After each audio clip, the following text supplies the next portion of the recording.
Hello, everyone. Welcome to the Weekly Pitch, and this is the Weekly Pitch 2.0. That's right. I'm Matt Price. I'll be joined by my panel in just a moment. As all of you know, a few weeks ago, we thought we were going to be back in Ithaca. Me, Jeremy Goldstein, Mihrab Samad, Mike Memis, James Murphy, all of us, we thought we'd be back at Ithaca bringing you the great sports talk that all you sports fans could ever ask for, especially in an area like Ithaca, New York, and the Tompkins County area. But of course, there was something that got in our way, and that was something called coronavirus, or as many people know it as COVID-19. So unfortunately, we're going to be home for the rest of the year, but never fear, the show must go on. So with that said, I'd like to welcome in my panel. We have Brian Holtgren. Holtgren, one of the former hosts of the Weekly Pitch and a good buddy of mine. Brian, good to have you on. We also have Jeremy Goldstein with special guest Andrew Cuomo, I believe. Right, Jeremy? Yeah, that's him. That's Cuomo. We also have Mike Memis, James Murphy, and Natalya Joyella joining us as well. Guys, first of all, I have to ask, how are you doing? How are your families doing? One at a time. Brian, you start. Everything's going great, I mean, coronavirus is still hitting everyone pretty hard, hitting the whole country hard, but, our family's in really good spirits. We're sticking together, and, it's just great to see you guys again, and I'm really excited to get talking with sports again for old time's sake. Fantastic. Jeremy? Thankfully, my family is all safe, well. Everybody stayed safe from the virus.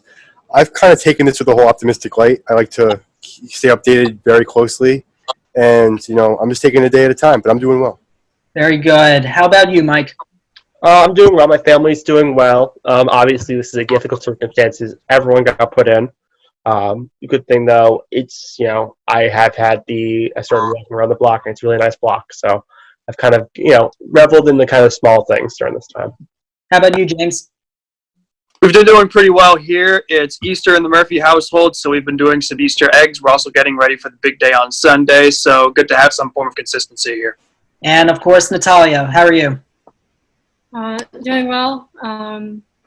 Family's upstate. I'm in the city. But I just didn't want to be upstate. Being really stuck up there with nothing to do.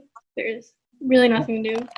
Yeah, we feel you. Well, good to see all of you. Glad you're all doing well during this difficult time. But, of course, hey, as I just mentioned, the show must go on, and even though there have been no games played over the past few weeks, we still have some stuff to talk about. We still have some developments that broke out, especially within the NFL, and of course the big story in the NFL that everyone's been talking about, besides the story that broke today about Drew Brees, was, of course, Tom Brady. And what do you know, Brian, you're wearing your Patriots shirt on, and you can actually start us off.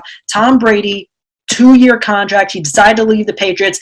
Not everyone was surprised. It was quite expected. Brady was going to leave the New England Patriots, but now he's with the Tampa Bay Buccaneers, which you could say is now the final piece to a very stacked Buccaneers offense. However, you can say that Tom Brady did experience some pushback on his decision, as now we welcome Mihrab Samad. Mihrab, we'll get to you in a second.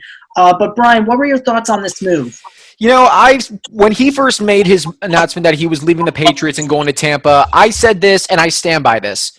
Tom Brady earned the right to do whatever he wanted. I mean, 20 years when he was in New England, 6-time Super Bowl champion, taking a franchise that had absolutely nothing to becoming arguably the most successful and biggest franchise in all of the NFL. Tom Brady had nothing left to give to New England. It seems clear that he knew that the writing was on the wall, that Belichick was ready to move into the future.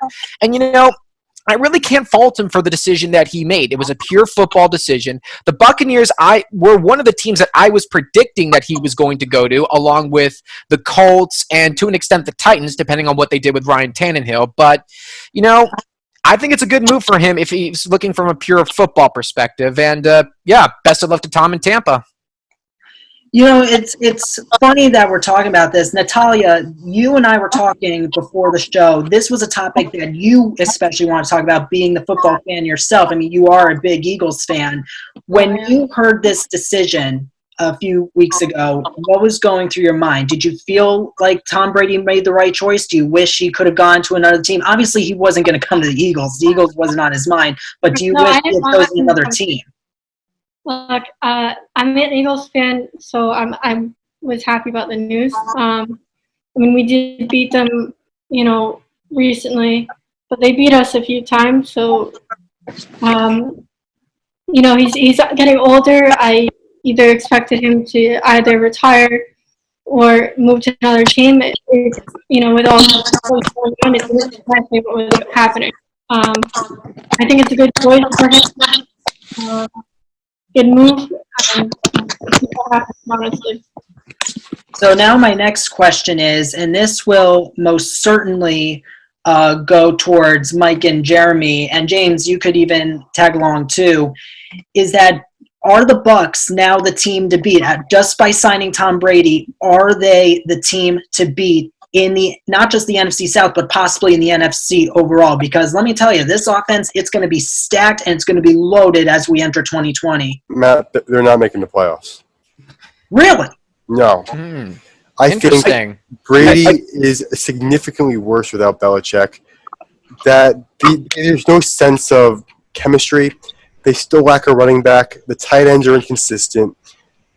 I think the Falcons are a better team in that division, as well as the Saints. So that's two teams they have to beat, let alone in their division. I don't see a playoff berth. So I don't think they're anywhere near the team to beat. Yeah. I do think Brady is better than Winston. Winston, he could throw the ball, but he also threw had a lot of turnovers. Brady doesn't have the arm strength as he used to. I also touched on why Tom left. I do think it may have been just a marketing ploy. I mean, he already trademarked two things, Tampa Bay and Tampa Brady. And remember, he tried to do Tom Terrific in New England, and it failed because Tom Seaver is Tom Terrific. It's not Tom Brady. Sorry. But in terms of, tight end, O.J. Howard, I think, is an above-average tight end. No. I think he's above average. There's not a lot of good tight ends in the league, Jeremy. He's above average. Exactly, so you have to take your sample size into consideration. No, but they have great receivers. Obviously, running back, they kind of went committee. I think their offense is not going to be as big a problem, but I think, yes, they do have the Saints in their division is the team to beat, obviously. Falcons, we never know what they're going to do. I think they could sneak in as a wild card team, but I can't see them being the favorite in the NFC. I'd have to say at least 4 or 5 teams before them. Yeah. It's funny, by the way, that you mentioned the Falcons, because when you think about it, those two teams just released brand new uniforms, so we're just probably going to see a sea of red. No matter. Falcons uniforms got worse. Yeah. So that's kind of I don't know about that, but if I could just quickly piggyback on that, I got to agree with that one. I mean, I hope for all the best for Tom Brady in Tampa, and I think he'll be fine. Like, he's definitely a step up above Jameis Winston. But the issue, as Jeremy and Mike were mentioning, he is getting older. He doesn't have the arm strength as he used to.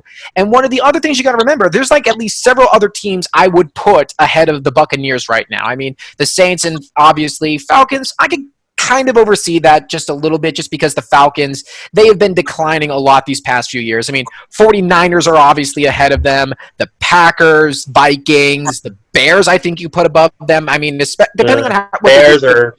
Bears. The thing is, it depends on how they fix the quarterback situation. If they can fix the quarterback situation, I think they're in pretty good shape. And that's a good thing to talk about later, though. Who we think their QB is going to be. If it's going to be Foles or it's going to be Trubisky. But yeah, and I think maybe you could put the Cowboys slightly above the Buccaneers. I mean, offense is still mostly there. Defense missed some pieces, but with the new offensive mind like Mike McCarthy, you never know.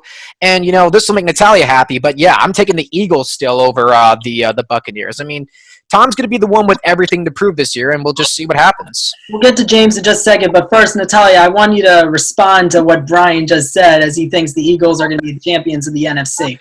No, that's not what I said. No, I said they're better than the Buccaneers. No. The Buccaneers, better than the Buccaneers. Yeah, they're going to be. That's my prediction. They're not going to be the team of the NFC. My team is, the Eagles are definitely better than the Buccaneers. We'll see what happens. Like you said, though, he's without Belichick. I mean, look what happened. With the whole the plate scandal. They both went into it together.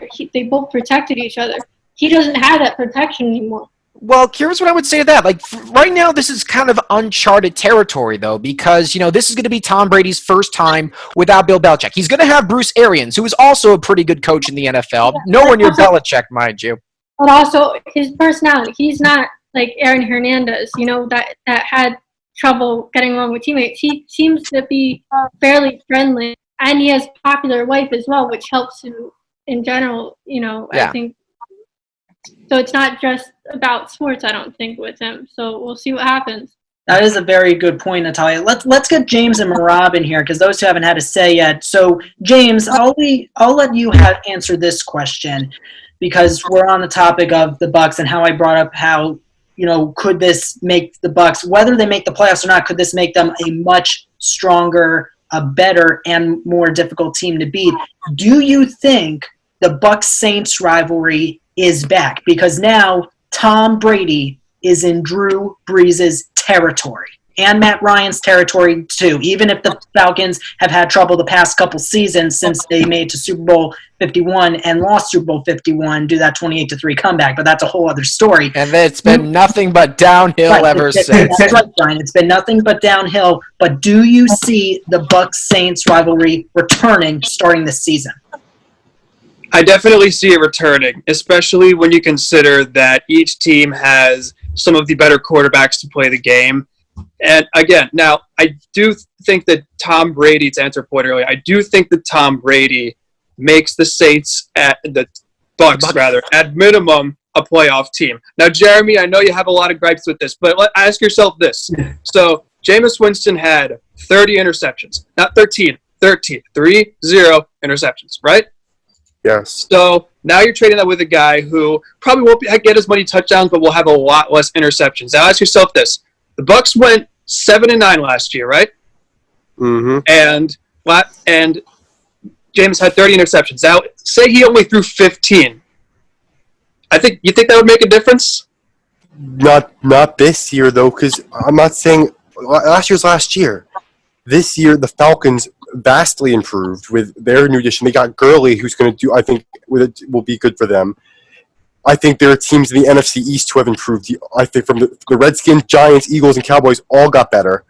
So there's more competition in the wild card. There's more depth in the NFC. So I think adding a simple 42-year-old Tom Brady isn't going to do anything for them. I really don't. I think he's way past his prime. He's not as good as he used to be. And in an established elite system like the Patriots, I don't know what to expect. Well, the thing is, Tom Brady's not going to have to do as much. Yes, he had not at that talent level, but he doesn't have to be. He has 2 1,000-yard receivers to throw to, as well as 2 above-average tight ends. And don't forget how many points that defense give up a game. Tight ends, and that's how many points that defense give up a game. A lot of people would kill for that tight end core, no matter how it is. It provides depth.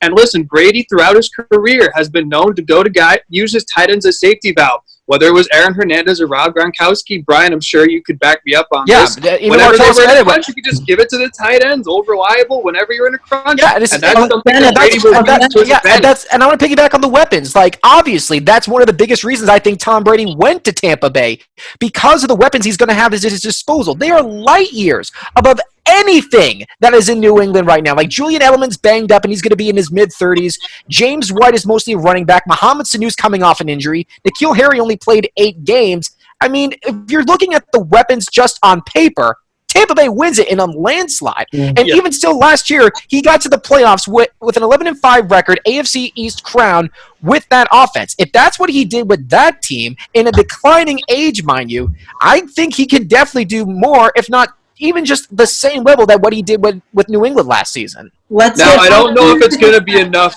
to beat the Saints out for the NFC South. I think they're too deep and they have too much momentum going. Also, with them adding Emmanuel Sanders to strengthen their core, I think they're going to be a little bit too hard to stop. Yeah. But I think that with everything that's going on, especially when you have to mention the Bucs defense, you got to talk about guys like Shaq Barrett and Vita Vea, who are 2 up-and-coming guys. And true, the running back core isn't really there, but it doesn't really have to be. I mean, Ronald Jones and Peyton Barber, they make a pretty decent tandem. And again, that's all they really need. I want to try and get Mihrab onto this and try and back up what James just said. First of all, Mihrab, how are you doing? Hi, I'm good. So my opinion on this is that the Bucks got Tom Brady. It's Tom Brady. Of course, he's gonna be good. But the thing is, with Tom Brady, you even though he's advanced in age, you also get that winner's mentality as well. He brings that into the team, that championship mentality. Multiple-time Super Bowl winner, of course, one of the, if not the greatest of all time. And I think that's going to be really important for the Bucks, who've been struggling because of Jameis Winston, 30 for 30. So I think bringing that would be really good. And like you said, the weapons he has in his disposal is really good, and I think he'll be able to do something with that. But you can't count out it. Like what is Jeremy saying is completely valid too, because he's up there in age, and he also what's it called? His season last year he was one of the worst seasons for him in a long. Yeah, that was probably his worst season since 2002 or 2005, right around that time. Exactly, and that's kind of scary because at this day he's 42 years old now, and it's not like he's at an age where he doesn't look like to get better. So it's either he's gonna stay at that level or he's gonna go down. That's the scary part, which makes complete sense. Yeah. You know, the other interesting thing, the other point that I want to bring up, and Mike, you can look like you were going to say something, but I'll let you say your point just a second. But the other thing that we have to think about is what's the transition going to be like for Tom Brady? And I'm not saying from New England to Tampa Bay. I'm not just saying that. This is also from AFC to NFC. And you're probably going to make the argument, Tom Brady, it's the same kind of football. Yes, he's switching conferences, but he's played these conferences before. He's played all those teams before. He'll probably be fine. But at the same time, you're still switching conferences. Do you think I think that could affect Brady's gameplay just a little bit. But what do you think? Mike, start us off. So two things. First off, to piggyback off from Rob's say, he's a winner. He has the winner's mentality. He's also playing on a team, I wouldn't say full of losers, but it's a team that has not made. I believe has the longest playoff drought since the Bills made the playoffs 2 times in the last few years. So in terms of the AFC versus NFC, I don't think it's that. I think it's the fact that he is now in much warmer weather climate. So before he was New England. New England, it's snowy half those home games. With Tampa, it's gonna be warming tighter. You're not gonna have the grip on the ball is going to be much easier. The ball's going to flow easier. So that may actually give him a little boost in his numbers. I think it could actually help him. Obviously, also the defense it's going to be easier for them to have footing and stuff like that. So it goes both ways. But I think it will be a little bit easier for him, especially because he's not a very mobile guy. So the snow, I'm sure, didn't really help him much. So I think it could actually help him a little bit, the fact that he is going from not the change of conference, but just the change of locale. The other thing I want to point up, and this can go for any of you, whoever wants to answer this first, but the other thing you got to think about is not only is Brady switching conferences, you're playing in not only the same division that Matt Ryan and Drew Brees are in, you're also playing the same conference that Russell Wilson's in, that Jared Goff is in, that Aaron Rodgers is we don't know which one depending on playing. The schedule, right, depending on who they're playing, but you know what I mean. So that's why I think the competition is going to be much, much tougher. The AFC is the AFC. The AFC was always the Patriots division, even in those years when they played the Denver Broncos and they lost to the Broncos in the AFC Championship. But at the same time, it's a whole new ball game when you think about it, despite it being the same type of game. Wouldn't you agree, Brian? Well, but the thing is that you also got to look at it from the team perspective. Like, you keep mentioning that, it was always the Patriots conference. That's not necessarily the case, because you got to remember, Tom Brady and the Patriots had to go up against Big Ben Roethlisberger and the Pittsburgh Steelers for a number of years. He had Peyton Manning's Colts and Broncos, like you just said, but also from other team perspectives. They had to go up against Ray Lewis and the Baltimore Ravens for a number of years. For 1 year, they had Blake Bortles and that Jacksonville defense that nearly beat them in Foxborough. I mean, you laugh, but seriously, they had the lead for a period of time. I mean, this is not necessarily anything new. Competition is always going to be there. And I think for the fact that he had to constantly go up against two of the best to ever do it in football, I think he's just going to look at it more with that mentality that he's in the hunt, he's going to be the best out of all of them. And it's that same fire that he's always had with them ever since he came into the league when he was selected in the 6th round. So I don't really think it's going to be that much of a change from that perspective. So, Mihrab, let me ask you this. Do you see Tom Brady leading the Buccaneers to winning at least the first 3 or 4 games of this coming season, or do you see them losing at least 1 or 2 of those games and then starting a win streak or something like that? What are your thoughts on that? Interesting, because it's really far out right now too. You don't know how preseason's going to go, and with all this going on in the world right now, you don't really know how much time they're going to have for a preseason and stuff like that. So they might just have to jump into it, and we don't know if Tom Brady can do that at this age too. So I think the first couple games of the season we should give him some slack, but middle of the pack is always important. Middle of the pack season, that's where it's going to decide whether they're going to make the playoffs or if they're going to flop. That's the thing. Yeah. What do you think, Natalya? Are they going to flip or are they going to flop? We'll have to see. All right. Yeah. So just to give you since we're talking about the first 4 games, here's the schedule that the Buccaneers are going to be facing. They're going to have their first game against the Atlanta Falcons. Then, well, actually, no, we don't know yet. We don't know yet. No, but here's the list. Those are their opponents. Those are again, I got the list of opponents right here. Also, it's changed because there's an extra game added on. Oh, okay. Right. Yes. Yeah. My mistake. My mistake. About that another time. That also might be a factor too. An extra game that might take a toll on him. Do they start it if the NFL season starts late due to the coronavirus, which we don't know how long this is going to last in terms of affecting sports games? Yeah, you can't delay the 17-game We can't season predict. in one season. No way of knowing. No way of knowing. It's way too early to tell. We'll find out in this summer, but because honestly, like it could get worse, or in 2 months it could be a lot better. So we don't know. Yeah. That's a very good point. Now I want to talk about another aspect of this. And James, I'll start with you. We have to ask ourselves, and then Bryan, you can say whatever you want after what James has to say, because I think you know where I'm getting at here. Is how is this going to affect the other side, meaning the Patriots? Because let me tell you something. They don't have Tom Brady anymore, James. They don't have Jimmy Garoppolo. They traded him to the 49ers in 2016, in mid-2016, and now look where he's at. He made it to a Super Bowl, one of the youngest QBs to make it to a Super Bowl, along with Patrick Mahomes. So how does this affect the New England Patriots, and do you see them going anywhere within the next season or even further than that? Well, the first place you need to look if you're the Patriots is quarterback. I think Jarrett Stidham is worth a look. Might as well put him out of the field, have him start at least a couple of games to see what kind of talent he has before maybe going with someone else, or maybe start the tank for Trevor a little bit early. You also have to take a look at the rest of the roster and see what you can do with it. They're losing a lot of guys on defense. Sure, they still have Gilmore, but Bryan, you can correct me if I'm wrong. But they also lost Kyle Van Noy. Yep, he's in Miami.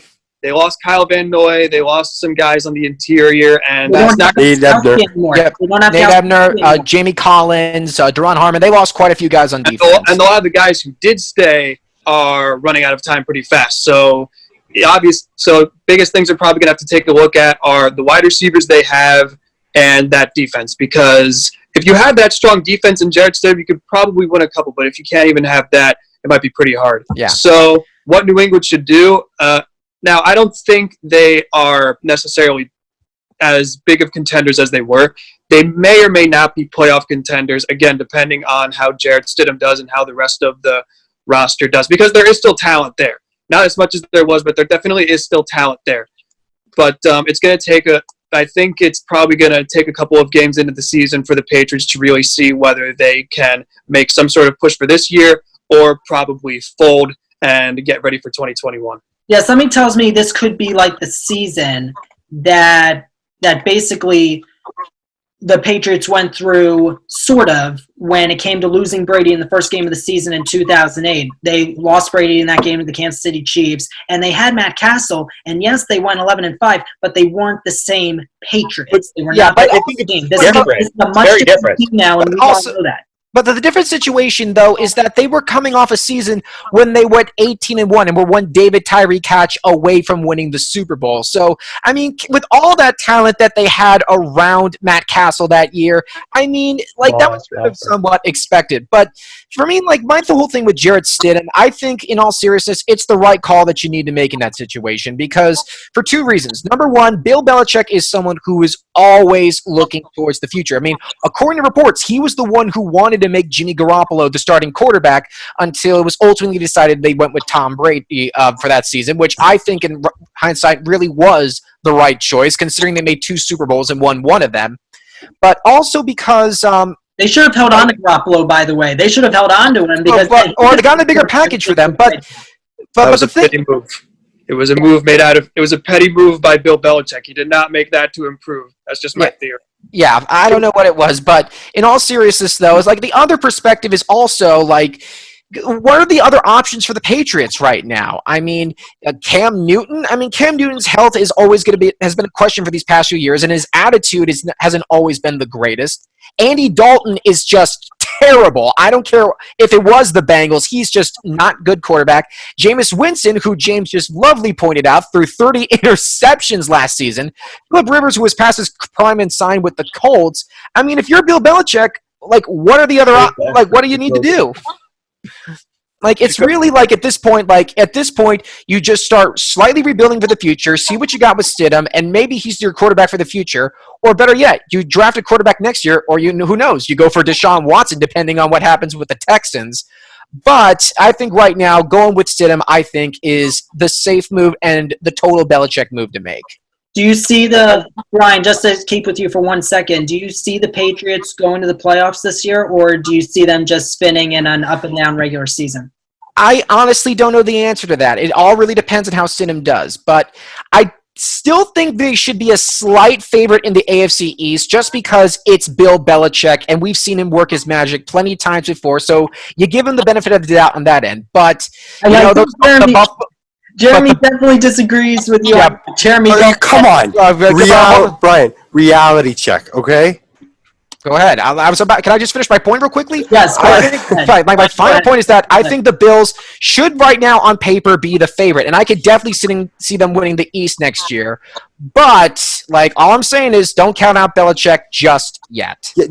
In terms of making the playoffs, yes. Yeah, I think they're still much better than the Jets and the Dolphins. But the Bills, a team that made the playoffs, they did choke in the first round, added a receiver, which they so desperately needed, have a top-tier defense, a quarterback that's on the rise, and going to be a Pro Bowler for quite some time, in my opinion. Yeah. They have they have a running back in Singletary. That's the first-place team. I don't think how they can't be. I agree with that. I agree with that, Simon. They're a fantastic team. But my whole thing is that we've seen this with the Bills plenty of times before. We've seen them have incredible teams coming off big playoff years, big expectations the year after, and then they end up missing the playoffs again. I'm holding out just because it's the Bills and their history. But, I'm with you. I think the Bills, on paper, are the best team in the AFC. All I'm saying is don't count out Bill Belichick. Okay. I can respect that. Natalya, do you see the Bills-Patriots rivalry after what we saw last year? Do you see it somewhat returning, but going in the Bills' favor or in the Patriots' favor now that the Patriots don't have Brady anymore? Like I said, I think we'll have to see, but probably more so either the Bills will become a stronger team is all I can really say, and we'll see what happens with the Patriots. I don't think they're going to ever be the same. Because I think the partnership between Belichick and Brady was always strong. It's what held the team together a lot. So we'll have to see.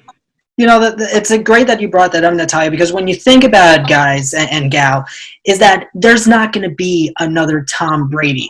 There's not going to be another Drew Brees. There's not going to be another Eli Manning. You know what I mean? Because everyone has their own style. You guys know what I mean. There's always a different style of football that every single player has. Right. There's a lot of stars that come out of, football. Like, a lot of great Eagles players will be remembered. So will Peyton Manning. So we'll see what happens. Look, obviously, I think the Buccaneers are going to have a major change, and they'll probably win a decent amount of games. But we'll see what Brady does and what he can bring to the table. Will he develop another partnership with the coach? But he won't ever be as close as he will with Belichick. Mihrab, let me ask you the next question, as we have just about 4 minutes and counting left in this episode of the Weekly Pitch 2.0. So, Mihrab, let me ask you this. As someone who was our social media correspondent for a little while, I mean, sorry that, your first semester as a social media correspondent got cut short, but as someone who knows how to get a show out there and to preview a show, how many times do you see the Tampa Bay Buccaneers having national coverage? Excuse me. How many games do you see them having national coverage? How many Sunday night games do you think they have? Monday night, Thursday night, or even somewhat America's Game of the Week on CBS or Fox? What do you see? Oh, definitely a lot. It's Tom Brady, so his name brings so much up. And then you got the like we were talking about the rivalries earlier, the Buccaneer Falcons rivalry and the Buccaneer Saints rivalry, Drew Brees versus Tom Brady, etc. There's just a lot of coverage that's going to come to this team. The Buccaneers not only upgraded in terms of players, they upgraded in terms of their fame status in general, because they're getting a superstar. That's just no way. There's no other way to describe him. A superstar, and it's going to help the Bucs going forward, not just on the field, but financially as well, because they're going to have so much of this attention on them. But at the same time, what type of attention are they going to be getting, though? Because at the end of the day, it's all about what happens on the field. And if they don't perform on the field, they're going to get that negative attention. And like you were talking about the first 4 games, if he does do bad the first couple games, the media's immediately going to turn on him. That's just how it works. And then if he comes back, then we'll build another story. It's all about this storylines, and it's going to be a good season for the Buccaneers, in general. Do you see Tom Brady, Mike, playing after the 2-year contract is up? Because then after 2 years, unless the Bucs decide to re-sign him, if they're that good again, Brady's going to become a free agent, and then that will really depend on what he wants to do in the future. I think. Go ahead. You go ahead. Sorry. I know. Yeah, but I think he's old enough, and you could start seeing the decline. Obviously, I could be. We've said that a lot, and it's been proven wrong a lot when he's in the playoffs, he stepped up. But I do think he's going to be upper 40s by then. I can't see him wanting to continue playing. I get that he probably could still play better than some QBs in the league, just because of all experience. But I just don't see him. I feel like this is just his final swan song. I don't even know. He may retire after this year, for all we know. If he does good with the Buccaneers and prove something, he may just retire and not even fill out his contract. I think he's probably going to stay for the final 2 years, but I really don't see it getting further than that. Brady's always said that he plans to play until he's 45 years old, and I think he's kind of understanding his limits slowly more and more, that, he needs more of the weapons that around him to be successful than he did in the past. I really don't see it going in any further than the next 2 years. We shall see what happens. So that's going to wrap up the first episode of the Zoom version of the Weekly Pitch. Thanks again to my panel, Jeremy Goldstein, Mike Memis, Bryan Holtgren, Natalya, Joella, James Murphy, and Mihrab Samad for joining me. Join us next week, where Gabby Hobud might join us, and that's going to be a lot of fun. Another Patriots fan. Surprise, surprise. All right, so on behalf of everyone here, thank you so much, everyone, my panel, everyone watching at home, and we shall see you all next time. For now, I'm Matt Price. See you next week.